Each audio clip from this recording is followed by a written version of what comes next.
현덕이 덕분에 돈 벌어봅시다.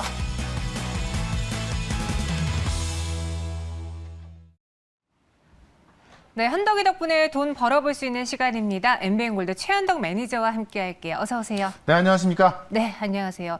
저는 최현덕 매니저님 덕분에 그래도 간신히 버티고 있어요. 네. 사실 조금 얄미웠어요. 어제 이제 더 이상 하락 안 나온다고 네. 했는데 오늘 시장이 조금 밀려서 아쉽긴 하지만 이번에도 중국발 악재가 있었잖아요. 네. 과연 오늘장 왜 빠지는지 체크 포인트로 좀 정리해 주시죠. 제가 오늘은요, 지금 시장에 빠지는 이유를 딱 4가지로 한번 정리해봤습니다. 그래서 네.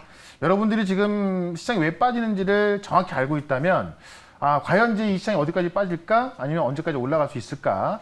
아마 좀 답이 나올 겁니다. 그걸 좀 4가지로 좀 설명 좀 들어보겠는데, 첫 번째는 일단 누구나 알고 있는 이 델타 변이 확산으로 인해서 이 글로벌 경기에 불확실성이 확대가 되고 있다는 겁니다. 자, 그런데 이 델타 변이는 바이러스, 지금 이제 나오고 있는 백신에 먹히는 바이러스죠. 그러니까 지금 이 영국이나 유럽, 그 다음에 미국도 델타 변이 바이러스가 급하게 확산하고 있는데, 제가 지난번에 보여드린 적이 있습니다. 사망자는 증가하지 않고 있어요. 전파력은 상당히 큰데, 이 치사율이 적다 보니까는 유럽에서도 이제 뭐 방역을 풀고 있는 부분이 있고, 미국도 마찬가지죠. 그런 부분에 있어서 경기를 잡을 수 있습니다만은 최근에 지금 미국에서 나온 경기 지표를 본다고 한다면은 고용 지표가 잘 나오고 있기 때문에 미국은 델타 변이로 인해서 확산돼서 좀 어려움은 있겠지만은 이게 경기를 잡지 않을 것이다라고 보고 있는 겁니다. 그렇기 때문에 이러한 불안감은 있어도 제 생각에는 가을 안에는 어느 정도 잡힐 것이다. 좀 이렇게 보시면 될 것 같고요. 그다음에 지금 중국 문제죠. 이 중국 경제 지표 부진으로 인해서 하락이 나왔었고. 특히 오늘 같은 경우는 오전장에 반등이 나왔습니다. 자, 그래도 중국 증시가 하락이 나오면서 다시 한번 급락이 나온 건데, 자, 중국의 본토 증시와 홍콩 증시가 급락이 나온 건데요. 지금 이제 지난번에 우리 중국에서 이 인터넷 기업 규제로 인해서 어떤 그 외국인들의 엑시트가 나왔었는데, 그게 다시 한번 재현됐다고 합니다. 그러면서 지금 그 백주 기업들이 있죠. 중국은 이제 우리 고량주라고 불리는 그런 백주 기업들이 굉장히 많이 올랐었는데, 이 기업들 위주로 이제 어떤 외국인이나 기관이 매도 물량 내놓으면서 많이 빠진 건데, 역시나 이 부분도 이 기업 규제에 대한 부분이 나오면서 시장에서 좀 어떤 그런 물량이 나온 거죠. 이 부분도 어쨌든 지난번에 한번 엑시트 했기 때문에 다시 한번 나오는 악재이기 때문에 제가 볼 때는 어떤 그 파괴력은 크지 않을 것이다라고 본다고 한다면은 지금 웬만한 증권사에서 중국 증시 하락은 크게 걱정하지 않고 있다. 좀 이렇게 보시면 될 것 같고요. 그다음에 정말 세 번째를 보시게 되면은 테이퍼링 논의가 또 다시 어제 확인됐다는 건데, 역시나 테이퍼링도 이게 연초부터 나왔던 거거든요. 우리가 이 2011년도가 지나고 나서 테이퍼링 나왔을 때는 준비가 되지 않은 상황에서 테이퍼링이 나왔었기 때문에 급락이 나왔던 거고, 지금은 옐런 재무장관하고 파워 의장이 충분히 신호를 주고 있습니다. 그런 관점에서 테이퍼링 논의를 다시 시작한다는 것은 시장에 큰 악재가 되지 않는다라는 거고요. 마지막으로 최근에 탈레반이 이제 아프가니스탄을 장악하게 되면서 어떤 중동 정세에 대한 불안이 있는 건데, 이거는 이제 그쪽 당사자한테는 좀 상당히 좀 큰 힘든 일이겠지만은, 이게 또 글로벌 어떤 경기를 움직일 만한 어느 정도 약간의 변동성이 있습니다만은 그렇게 큰 건 아니거든요. 이런 걸 본다면 제가 지금 4가지 악재를 말씀드렸는데, 이 4가지 악재가 새로 생긴 것도 아니고 지금까지 좀 나와 있는 건데 어느 정도 절반 이상은 해결되고 있는 겁니다. 그런 관점에서 오늘 환율 올라가지만 많이 안 올라가고 있죠. 역시나 외국인 매도 많이 안 나오고 있습니다. 가장 중요한 데이터는 뭐냐면, 외국인 매도가 전혀는 아닙니다만은 2천억, 3천억밖에 안 나온다는 이야기. 결국은 외국인은 환율 급등을 더 이상 급등할 거 보지 않는다는 이야기이기 때문에, 제가 볼 때는 환율로 인해서 다시 시장은 정상적이 될 것이다라고 본다고 한다면, 저는 여전히 매수 관점에서 우리 시장을 바라보자, 이렇게 정리를 해보도록 하겠습니다. 네, 저희 채팅방에 이런 글이 있어요. 아니, 뭐 미 증시가 전날 하락하면은 그 영향으로 또 선물 영향 받으면서 우리 증시 네. 빠지고, 오늘 같은 날은 또 중국 증시 때문에 영향을 받는다. 이리 네. 치고 저리 치는 한국 증시다라고 하는데, 어느 정도 이러한 리스크 요인은 가져가는 것 같아요. 근데 그거는 어쩔 수 없는 것 같아요. 네. 한국 증시가 우리가 이제 주식으로 치면은 대장주가 아니거든요. 미국을 따라가는, 또 중국을 따라가는 그런 주변주다 보니까는 억울하면은 이제 뭐 미국 주식 해야 되는 거고, 버텨내야죠. 중국 주식 해야 되는 거고. 네. 다만 이제 한국 주식 같은 경우는 그만큼 좀 모멘텀이 강했을 때 또 어떤 그런 변동성이 크기 때문에 하락장은 힘들지만은 상승장이 나올 때 또 그 상승 탄력은 더 굉장히 세거든요. 그런 모습에 있어서 우리가 좀 치이긴 합니다만은 또 우리 증시만의 매력이 있기 때문에 제가 볼 때는 뭐 빠질 만큼 빠졌어요. 이 빠질 만큼 빠진 자리에서 가격이 상당히 낮아져 있다는 이야기는 그만큼 싸게 살 수 있다는 이야기 때문에 제가 볼 때는 지금 시장을 기회를 보는 게 맞다. 이렇게 한번 또 정리를 해보도록 하겠습니다. 네, 알겠습니다. 그 안에서 약간 새우등 터지시듯이 우리가 치이고 치이는데 네. 버텨내야죠. 그렇죠. 무뎌지면서 이겨내야죠. 조금만 버티면 되니까 네. 조금만 좀 기다려 주십시오. 알겠습니다. 한덕이 덕분에 함께 하시면서 여러분들이 조금 시장 대응 같이 세워보시기 바라겠고요. 먼저 오늘의 새로운 종목 전하기 앞서 리뷰해 보겠습니다.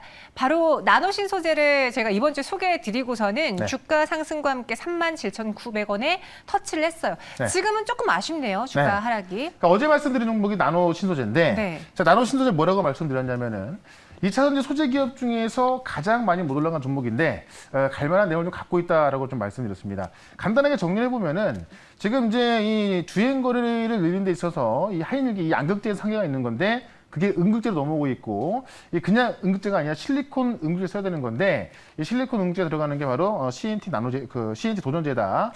이 유일하게 CNT 도전지를 만들고 있는 기업이기 때문에 지금 전 세계 배터리 기업들하고 이제 어떤 그 공급에 대한 협의를 하고 있고요. 이미 유럽의 노스벨트에는 공급하기로 협의가 계약이 돼 있다라고 본다면 지금의 주가는 상당히 싼 부분이라고 좀 보고 있는 겁니다. 자, 오늘 지금 현재 어제 좀 올랐다가요. 지금 마이너스 3% 좀 빠지고 있는 건데 저는 이 가격대면은 충분히 매수해도 되니까는 좀 매수 관점에서 다시 한번 좀 말씀을 좀 드려보도록 하고요. 하나 더 보시면은 한국전자 인증이 오늘 좀 급등이 나왔었는데 역시나 한국전자 인증 같은 경우 제가 토스를 통해서 좀 말씀을 좀 드렸었고 지금 이 카카오뱅크가 오늘 이제 현대차의 시가총액 앞질렀다라는 그 뉴스가 또 오전에 있었는데 그만큼 인터넷 그 뱅크에 대해서 지금 시장에 많은 관심이 있고 상당히 좀 그 시장에서 좀 재평가가 이루어지고 있다라고 본다고 한다면은 한국전자 인증에 관련 일을 하고 있기 때문에 주가가 신고가를 돌파하면서 올라가고 있는 겁니다. 그래서 지금 한국전자 인증 같은 경우는 제가 1차 목표가를 13,000원 말씀드렸는데 오늘 300원 좀 모질했었죠. 여전히 지금 신고가를 돌파하고 있기 때문에 이런 어려운 시장 속에서 올라가고 있다라고 본다고 한다면은 2차 목표가 15,000원까지는 계속해서 갈 수 있다라고 좀 말씀 좀 드려보면서 한국전자 인증 역시 계속해서 홀딩 전략 말씀을 드려보도록 하겠습니다. 네, 알겠습니다. 지금 참 시장 대응하기 어려워요. 그렇죠. 무언가 좋은 종목이 있는 걸 알매에도 불구하고 쉽게 사지지 않는 시장이기 네. 때문에 저는 좀 개인적으로 이런 시장에서 나랑 투자 성향이 안 맞는 분들은 그냥 좋은 종목, 관심 종목에 두고 굳이 공격적으로 매수를 안 해도 될 만한 시장이지 않을까요? 공부를 해둬야 돼요. 네. 그래서 이 종목이 어떤 종목인지 알아야 시장 돌았을 때 과감하게 살 수 있을 거 그렇죠. 아닙니까? 네. 그때 그렇게 할 줄 아는 분이 실제로 시장에 반등 나왔을 때 큰 수익 가져갈 수가 있어요. 그래서 그런 차원에서 오늘도 좀 공부할 만한 종목 갖고 왔고 네. 그런 종목을 소개를 한번 시켜드리도록 하겠습니다. 알겠습니다. 타이밍을 노리기 위해서 미리 공부해두자. 그래서 첫 번째 종목은 어떤 종목인지 키워드로 먼저 공부해 보도록 하겠습니다. 네. 대기업은 소재에 올인한다. 네. 일단 뭐 투자를 하기 위해서는 소재도 늘어나야 되고 장비도 늘어나야 되는데 왜 하필 소재인가요? 그러니까 지금 글로벌 경기가 어려운 건 다 마찬가지거든요. 네. 자, 대기업이 뭘 하고 있나를 좀 볼 필요가 있는데 소재에 올인하고 있다. 지금 이제 어떤 뭐 무역 분쟁도 있고 미국 같은 경우는 또 이 배터리를 만드는 데 있어서 어떤 자기 그 무역 이익에 맞춰서 또 이 밸류 체인에서 배제하는 부분도 있기 때문에 이 소재에 대해서 내재화 또는 내가 좀 컨트롤 돼야 앞으로 어떤 글로벌 경쟁에서 살아남을 수 있거든요. 그러다 보니까 대기업이 지금 소재에 올인하고 있다. 실제로 최근에 2차 전지 소재가 급등했던 이유기도 합니다. 이게 반도체 소재까지 가고 있는 건데 관련 뉴스를 좀 한번 좀 보도록 하겠습니다. 대표적으로 삼성과 SK가 지금 반도체 소재 국산에 노력하고 있다는 이야기고요. 지금 배터리 3사도 원료 확보에 올인하고 있다는 이야기입니다. 이 내용을 좀 보게 되면은 어떤 내용이 좀 나와 있냐면은 어쨌든 미국과 중국의 어떤 패권 전쟁 속에서 이 반도체 소재의 중요성이 좀 중요해지고 있고, 그다음에 이제 이 부분에 있어서 과거에 우리가 중국의 사드 문제라든가 아니면 또 일본이 어떤 무역 규제를 하면서 좀 힘들었던 부분, 그런 부분에 있어서 이 소재에 대한 어떤 국산화, 또 내재화, 그다음에 어떤 컨트롤 가능한 그런 어떤 이 공급 다변화 시켜야 된다는 건데요. 실제로 지금 이 글로벌 반도체와 배터리 기업들이 어떤 인수합병을 통해서 대규모 투자를 하고 있는 거고 그런 관점에서 지금 대기업이 이 소재 기업에 올인하고 있다는 얘기고요. 또 국내 기업들이 소재 국산화와 이 공급망 다변화를 위해서 사활을 걸고 있다는 이야기입니다. 실제로 최근 하이닉스 같은 경우는 국내 소재 업체의 불화수를 이천 청주 공장하고 이 중국의 우시에 적극적으로 도입하고 있는 거고요.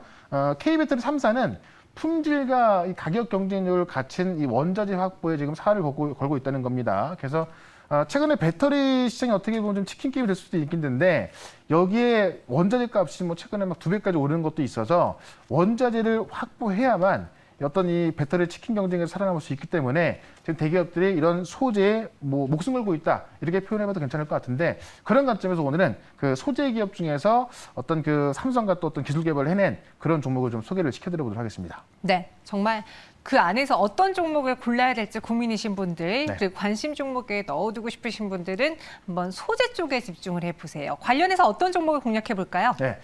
소재 기업 중에서 좀 주가가 살아있는 종목이다 이렇게 보시면 될 것 같은데 네. 바로 나왔죠. 캠트로스입니다. 최근에 급락에만 나왔다가 다시 주가가 좀 올라가고 있고 오늘 좀 조정이 나와주고 있기 때문에 제가 볼 때 좀 좋은 기회라 보여지는데 내용을 좀 보게 되면은 포토레스트 핵심 소재 광 개시를 생산하고 있습니다.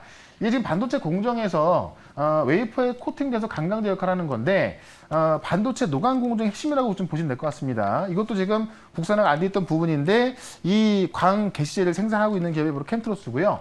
근데 삼성전자의 EUV 포토레스트 개발 협력사.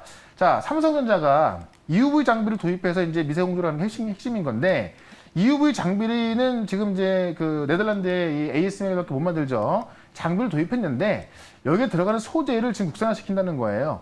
원래는 ASML에서는 일본과 같이 만들었기 때문에 일본의 소재를 써야 한다. 그렇지 않으면 AS를 할 수가 없다라고 얘기한 건데 지금 삼성전자에서는 어쨌든 우리의 소재를 쓰면서 만약 일본 소재를 쓰게 된다면은 나중에 또 어떤 일이 일어날지 모르거든요. 그래서 지금 우리의 소재를 어느 정도 쓰면서 공급망 다변화를 시키겠다는 건데 그거를 또 같이 개발한 협력사가 바로 캠트로스다 좀 이렇게 좀 보시면 될 것 같고.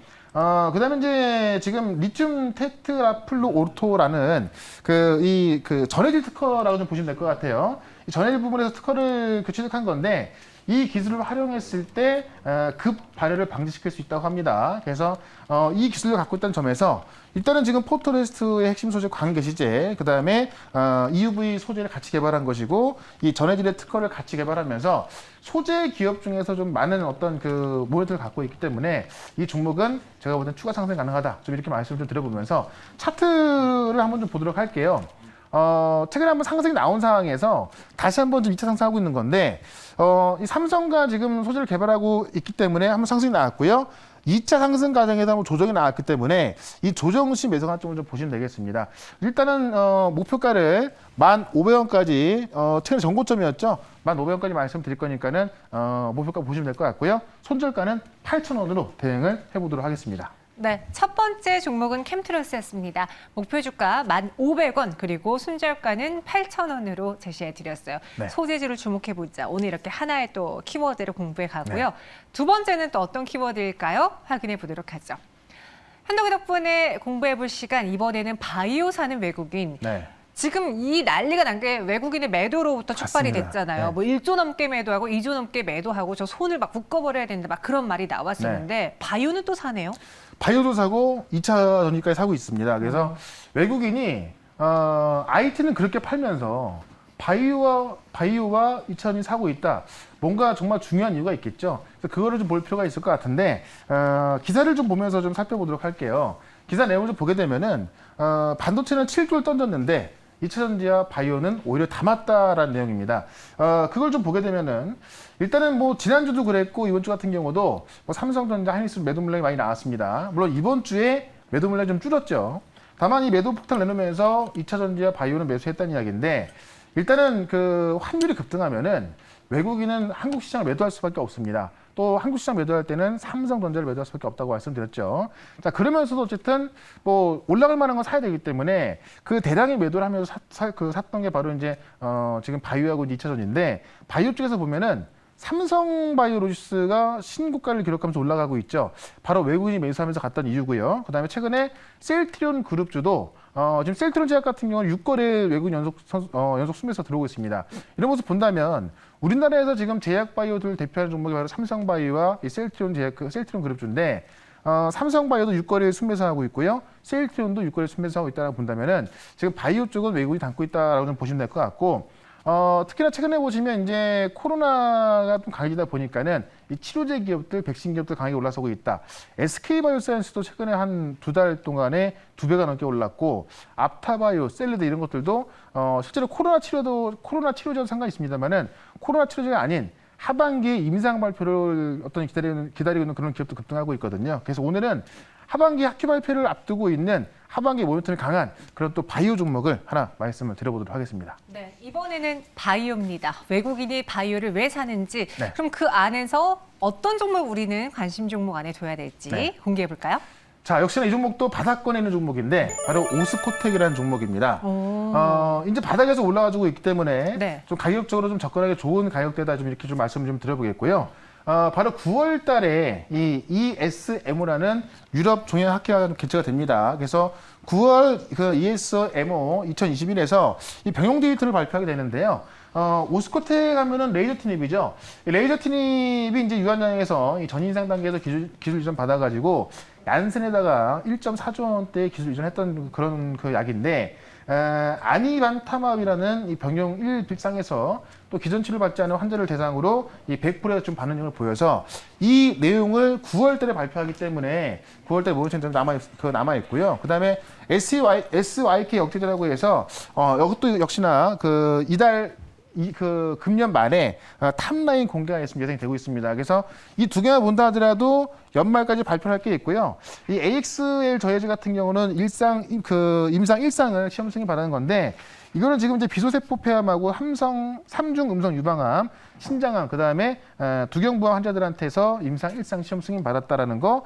그다음에 지금 YK 저해제라고 해서 이 미국 FDA 임상 2상 승인 받은 게 있습니다. 이것도 역시나 그 류마티스 관절염 치료제인데 지금 하반기에 나올 것들이 상당히 많이 있습니다. 그래서 최근에 보시면 바이오 종목들 중에서 2배 이상 급등한 종목들이 있는데, 오스코텍 같은 경우도 지금 하반기에 나올 재료가 있기 때문에 지금 바닥권에서 올라갈 수 있는 그런 내용들이 있다라고 좀 보시면 될 것 같고요. 그런 관점에서 차트를 한번 좀 보도록 하겠습니다.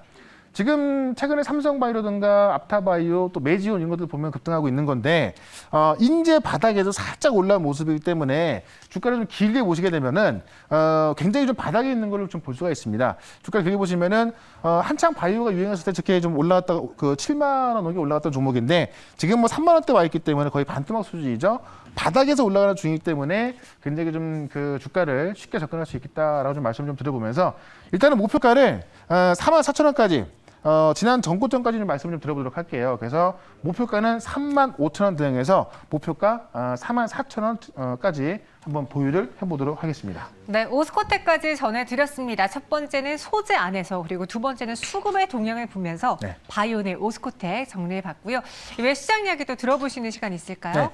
네. 4시 반에 무료방송 있고요. 이번 주 시장이 상당히 안 좋았고 네. 코스피, 코스닥 다 급락에 나왔습니다. 맞아요. 자, 어떻게 대응해야 다음 주 대응할 수 있을지 종목들하고 시장 전망 같이 좀 짧게 말씀드릴 거니까 4시 반에 시작하는 무료방송 MBN골드 홈페이지로 오시면 되고요. 아니면 유튜브에서 최현덕으로 검색하시면 볼 수가 있습니다. 네, 저희는 여기서 인사드리도록 할게요. 여러분 힘내보시기 바라겠고요. 오늘 말씀 고맙습니다. 네, 고맙습니다.